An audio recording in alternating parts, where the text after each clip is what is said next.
Olá, tudo bem? A partir de agora começa mais um Universiência, um programa feito por TVs e instituições públicas de ensino superior nordestinas. Aqui a gente mostra a importância das produções científicas do Nordeste e como elas têm impactado a vida das pessoas. Vamos ver agora quais pesquisas iremos conhecer no programa de hoje. Pesquisa desenvolvida no campus da UESB, em Itapetinga, busca investigar fraudes em MEs comercializados em feiras livres. O estudo revelou que 90% das amostras analisadas apresentaram adulteração. Cientistas da Universidade Federal Rural do Semiárido, em Mossoró, no Rio Grande do Norte, estão criando clones melhorados de caju para fortalecer a cultura cajueira na região. Veja também, pesquisadores do Instituto de Ciências do Mar da Universidade Federal do Ceará desenvolvem pesquisa que tem como objetivo monitorar o ambiente marinho. E ainda, em comemoração aos 5 anos do Universiência, nós vamos revisitar uma pesquisa da Universidade Federal de Pernambuco que encontrou uma vértebra pertencente a um dilofossauro no município de Ibimirim, no sertão do estado. Tudo isso e muito mais você confere agora no Universiência.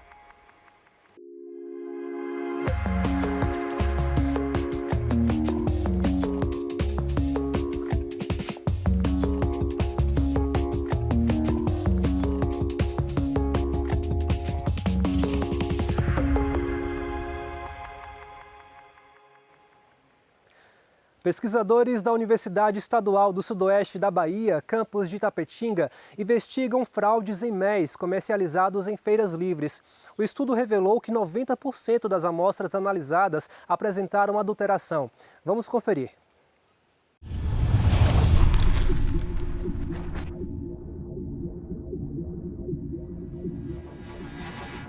O Brasil está entre os 11 maiores produtores de mel no mundo. Segundo o IBGE, só em 2024 produzimos 61 milhões de quilos do produto. No entanto, a produção brasileira de mel esbarra no problema da adulteração quando comercializados em feiras livres. Aqui na UESB do campus de Itapetinga, uma pesquisa realizada no Núcleo de Estudos Científicos e Tecnológicos em Abelhas investigou a qualidade de produtos apícolas comercializados em feiras livres de Itapetinga, Itambé e Itororó.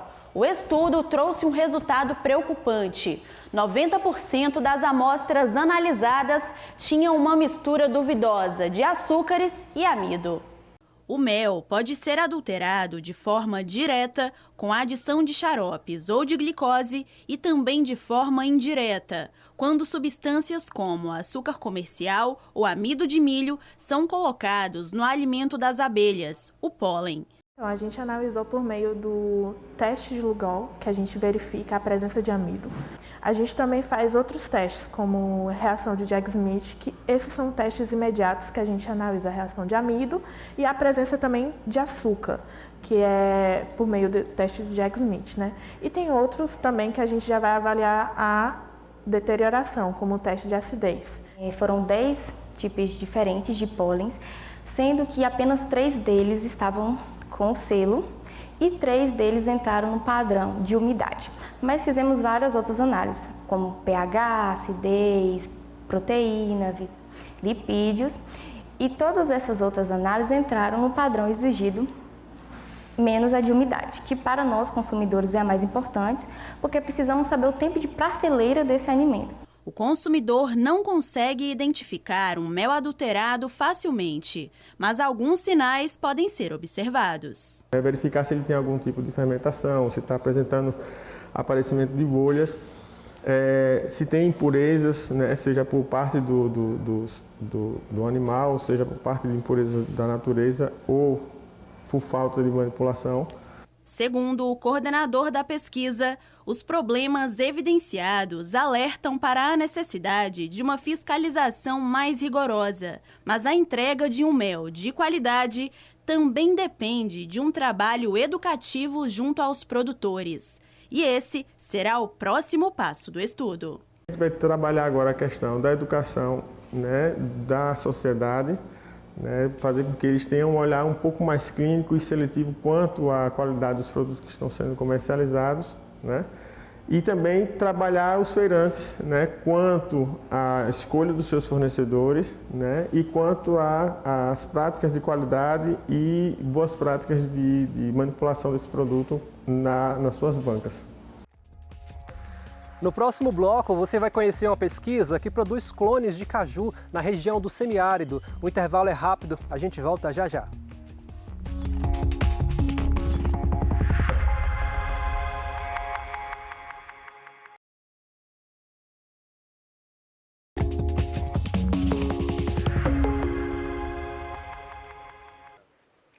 A produção de caju na região nordeste do Brasil é bastante expressiva, especialmente em estados como Ceará, Piauí, Rio Grande do Norte e Bahia. Pensando nisso, cientistas da Universidade Federal Rural do Semiárido em Mossoró, no Rio Grande do Norte, buscam impulsionar a cajucultura na região do semiárido por meio da produção de clones melhorados da planta. Vamos acompanhar.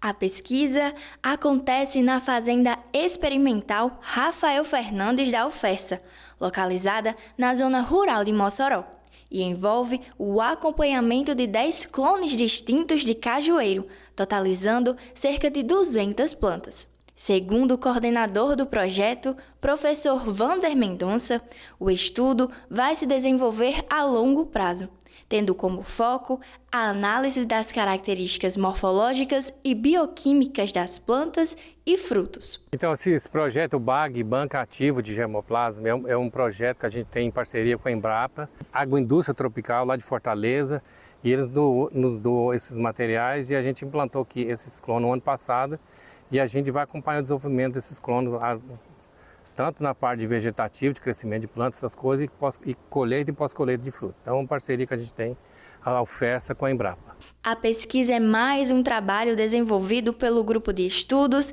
Pesquisa e Extensão em Fruticultura da UFESA. O projeto Banco Ativo de Germoplasma BAG Cajueiro busca testar e avaliar clones melhorados da planta para potencializar a produção e beneficiar produtores da região. Esse experimento ele foi montado em abril do ano passado e a ideia é ele ficar aqui uns 10, mais ou menos, em torno de 10 anos. Ou seja, a gente vai avaliar esses materiais por longo período para ter uma boa resposta desses materiais para depois tá sendo recomendado para os produtores da região. Então, em torno de no mínimo 10 anos vai ficar esses materiais, a gente vai estar avaliando aqui. A importância desse projeto é que ele vai envolver vários assuntos que a gente vai estar estudando durante esse período aqui. Como eu disse, a gente vai avaliar o desenvolvimento das plantas, o desenvolvimento da parte de qualidade de fruto, produção, produtividade e com o tempo, desses 10 clones, a gente vai ver quais os melhores que vão se destacar aqui na região e depois o pessoal da Embrapa vai estar recomendando esses clones para os produtores aqui da região. Então a importância dele é unir a pesquisa e a extensão. A pesquisa não beneficia apenas a ciência, mas também contribui para a formação de novos profissionais e o desenvolvimento da cajucultura no semiárido. A gente vai fazer esse elo da pesquisa junto com a extensão. Então é importante para mim fazer parte dessa nova jornada, né? Então aqui a gente tem uma área experimental onde vai sair novos clones aí que vai ser usado aí como para a produção de pedúnculo ou mesmo da castanha, né? Da amêndoa. Então é muito importante para mim fazer parte dessa nova estrada, né? Desse novo caminho. Eu faço parte do grupo do GPF, né? Que é o grupo de estudo e pesquisa em fruticultura, juntamente com o professor Vander, onde a gente avalia várias culturas, dentro delas é a do cajueiro, certo? Aí a gente avalia tanto a questão de castanha como do pseudofruto, que é o caju, né? O pseudofruto. Onde a gente avalia características que a gente vai passar para o produtor futuramente em questão que o produtor quer saber do produto comercial. Ou seja, é gratificante a gente fazer a pesquisa dentro da universidade e levar até o produtor para que ele consiga o máximo de produtividade em sua área de implantação. O agricultor familiar Irailson Moisés da Silva vê com entusiasmo as mudanças trazidas pelo melhoramento genético da cultura. Para a gente, produtor, é muito importante, né? A gente tem a oportunidade de trocar experiência, renovar os conhecimentos que a gente tem, né? Visto que é uma cultura tão importante para a nossa região e Assim, tem melhorado cada vez mais, como a gente está vendo aqui, né? A questão da pesquisa em vários setores. Antigamente, na minha época, era plantada castanha comum, né? De qualquer cajueiro, sem ter nenhum conhecimento, e deixava lá a planta sem basicamente nenhum cuidado, só ia lá mesmo na época, se estivesse safrejando, para apanhar a castanha. Com um horizonte de 10 a 15 anos de estudo, o projeto promete não apenas impulsionar a cajucultura no semiárido, mas também gerar conhecimento de alto impacto para produtores e pesquisadores. A parceria com a Embrapa reforça o compromisso da universidade em desenvolver soluções inovadoras para a agricultura da região. Pesquisadores do Instituto de Ciências do Mar da Universidade Federal do Ceará desenvolvem uma pesquisa que tem como objetivo monitorar o ambiente marinho. A ação é viabilizada por meio de um acordo de pesquisa e inovação firmado em 2024 e tem como foco elaborar um diagnóstico da vida marinha. Confira.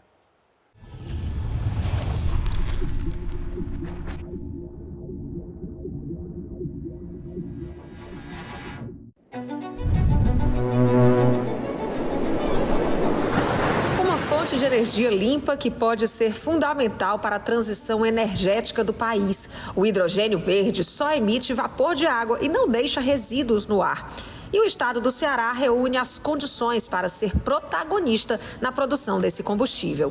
O Conselho Nacional das Zonas de Processamento de Exportação aprovou recentemente o maior projeto de produção de hidrogênio verde em larga escala do Brasil, que vai ser instalado na ZPE do PECEM. O projeto é da empresa australiana Fortescue. O projeto ele tem uma grande relevância para o Brasil e para a Universidade Federal do Ceará, porque essa é uma das primeiras iniciativas do Brasil na implantação de uma usina de hidrogênio verde através de uma dessalinizadora de água do mar. A planta de dessalinização é analisada pela empresa Fortescue como uma solução para suprir a quantidade de água de que a usina de hidrogênio verde precisa. E o Instituto de Ciências do Mar da UFC está realizando um diagnóstico ambiental oceanográfico que vai contribuir para a instalação sustentável do empreendimento no PECEM. Antes do projeto, a gente faz um grande diagnóstico, que gera uma série de dados científicos, formação de pessoas, para que também, no caso dessa planta de dessalinização, que a meta é auxiliar na produção de hidrogênio verde, você faça ela com o menor impacto ambiental possível e medidas mitigadoras e de monitoramento. 3 aspectos são analisados pelos pesquisadores do Labomar. Um deles é a biodiversidade da região. Eles utilizam técnicas inovadoras para a identificação da fauna local, como a análise do DNA da água do mar. Basicamente, a gente vai fazer a coleta de DNA ambiental, que consiste em pegar a água do ambiente e obter dessa água todo o DNA disponível ali. Então, a partir dessa amostra de DNA, a gente quer identificar os organismos que estão ali. Então, pedaços de tecido, células, tudo isso vai ser o material que a gente vai extrair para obter o DNA e identificar os organismos que residem na região. A Larissa é a pesquisadora que coordena o levantamento de mamíferos aquáticos que possam estar presentes na área onde vai ser instalada a usina. Nós temos 25 espécies registradas e os mais comuns são o peixe-boi marinho e o boto cinza. E até o momento nós estamos na 4ª e última expedição. Cada expedição tem 3 dias, nós não encontramos nenhuma dessas espécies na área do empreendimento. Então, esse é o primeiro resultado que nós temos, Não observamos nenhum boto cinza na área do futuro empreendimento. Contudo, no entorno do porto do PECEM é possível observar essa espécie, o boto cinza, Sotalia guianensis, em abundância. Outros animais também são focos dos estudos, como as tartarugas marinhas e os invertebrados. Sobre as tartarugas do PECEM, o que trouxe de informação foi, elas estão se alimentando aqui.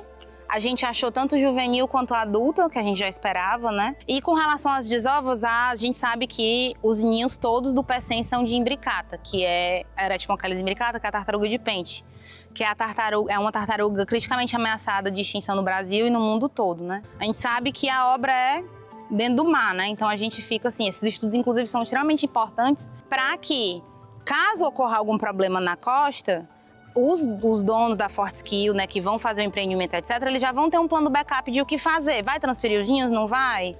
Então, se esses estudos não são feitos, eles meio que têm que trabalhar com algo que eles não estão prevendo.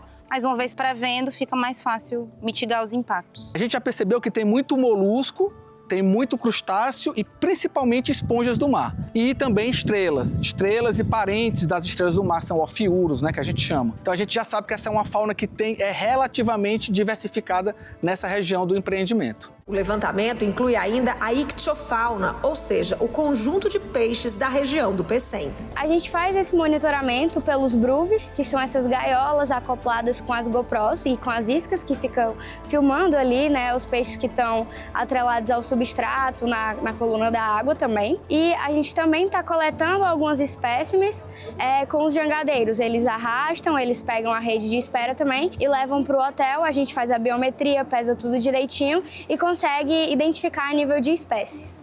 Além dos impactos na biodiversidade marinha, o estudo também se preocupa com os impactos socioeconômicos que o empreendimento pode trazer para os pescadores da região. Além do estudo com o olhar para o peixe, né, com foco na ictiofauna, é impossível dissociar a presença da comunidade pesqueira, né, da cultura pesqueira nesses ambientes. Então a gente está aqui no Pecém, onde tem comunidades pesqueiras estabelecidas há muitas décadas, né, faz parte da cultura local. Então entender além da ótica do peixe, utilizando a ótica do pescador, que é o ponto final dessa cadeia de relação socioambiental, é fundamental para a gente entender os possíveis impactos, se eles são persistentes, até que nível esse impacto afeta a vida do pescador, como o pescador ele se adaptou a essa mudança, que foi uma mudança substancial com a presença de um porto de grande porte. Então o pescador ele é necessário para a gente fechar essa cadeia de entendimentos associada à ictiofauna e pesca. 30 pessoas estão envolvidas no projeto, que está sendo feito em parceria com a Fundação de Apoio a Serviços Técnicos, Ensino e Fomento a Pesquisas, também ligada à UFC. Um trabalho multidisciplinar que envolve professores, técnicos e alunos. Seja no mar ou na terra, há 1 ano eles se dedicam para coletar informações que vão gerar um relatório final para a empresa. Então vai ser um grande diagnóstico que vai funcionar para a empresa, mas também para a UFC do ponto de vista de produção de conhecimento da pesquisa científica. Então isso também vão sair artigos científicos, né? E é importante se dizer que essa pesquisa também, com o apoio da empresa, está gerando trabalhos de conclusão de curso. Então tem pessoas se formando utilizando essas informações. Fora a prática que eles estão tendo, né? Por exemplo, embarcado no mar, né? Que são pesquisas bastante caras para financiar.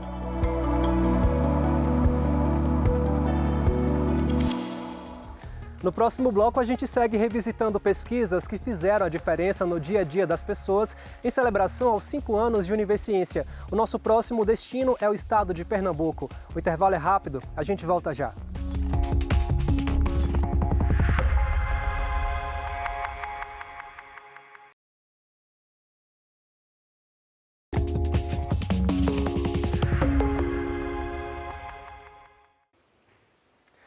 A Univerciência continua celebrando seus 5 anos de popularização da ciência. Durante essa temporada, estamos revisitando algumas pesquisas que já foram apresentadas em nosso programa. Hoje nós vamos mostrar que cientistas da Universidade Federal de Pernambuco encontraram uma vértebra pertencente a um dilofossauro no município de Ibimirim, no sertão do estado. Esse pode ser o osso de dinossauro mais antigo do Nordeste, já encontrado até hoje. Acompanhe.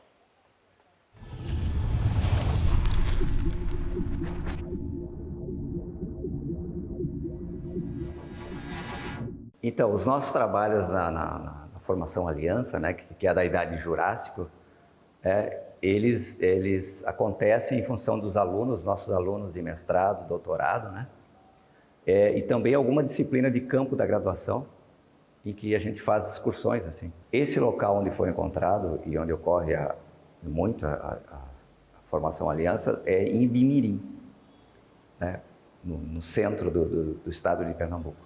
E graças às pesquisas realizadas junto com os nossos alunos, né, como no caso foi citaria o Leonardo Marinho, né, que em um dos campos a gente, junto com outros alunos também de graduação e de pós-graduação, a gente encontrou essa vértebra, né, desse dinossauro que era inédito assim.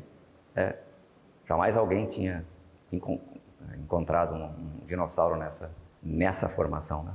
Que hoje a gente já considera como sendo um Dilophosauridae, né, um dinossauro da família Dilophosauridae. Quando coletamos, né, de cara a gente já imaginou que era já conhecida de um crocodilo, que já havia sido estudado antes, né? Passou-se um bom tempo, né? Veio a pandemia, né? E o Leonardo Marinho, né, em casa, estudando os dinossauros, se deparou com um trabalho que tinha uma vértebra muito parecida. Quando eu descobri que era um dinossauro, foi mais ou menos ali entre 2021 e 2022, eu estava lendo um artigo sobre vértebras de dinossauros e aí eu notei características que a gente chama de características derivadas ou características sinapomórficas nessa vértebra que eu estava estudando nesse artigo e vi que era muito semelhante à vértebra que a gente tinha coletado lá em 2019, né, numa disciplina com os alunos de graduação e tudo. E aí, todo esse material estava comigo em casa, porque estava no meio da pandemia, e eu precisava estudar os fósseis, né? Claro, com autorização do professor. E aí, estava estudando em casa e eu percebi a semelhança. Na hora eu fui falar com o Edson e falei, olha, as características batem e vamos marcar um dia para a gente vir no laboratório, se debruçar dos artigos que existem no mundo sobre vértebras de dinossauro.